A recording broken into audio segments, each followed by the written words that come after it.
колбасит соло, колбасер по пояс голый.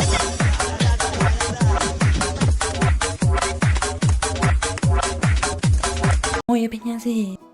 Takže čau, ja som si riaditeľ Ďaša. Po dlhej dobe u ďalšieho videa. Áno, dlhej dobe. Keby ste sa pýtali, kde to sakra som v obývačke. Пояс голый. A je to som a môj pes. Volá sa Ela, je gramlavá, škaredá. Keby ste sa pýtali, prečo som dlhú dobu nevydal videá, bolo to ľahké. Práve vám to idem ukázať. 2 hours later. Čaute, ja som si riaditeľ Ďaša. Som tu úplne sám a ide si zahrať nejakú hru. Vypni ten počítač! Dobre. To je vlastne ten dôvod, nemohol som byť dlho na počítači, pretože niečo, ale ja si žijem svoj disco príbeh.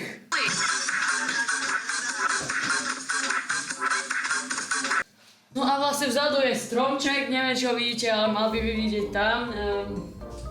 Na čo? Ale krásne podsvietenie, nadsvietenie, ja neviem.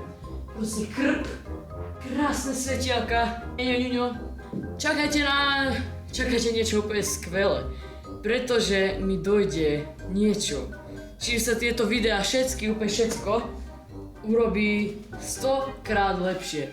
Áno, 100 krát lepšie, ja, Viko, Šugi a Dave, vieme prečo. A vlastne toto je bolo všetko pre toto video, chcel som vám povedať, že ja ešte stále žijem, ešte stále som youtuber, ešte stále niečo a to je po Vianociach, alebo ešte pred Vianocami čakáte veľmi veľa videí.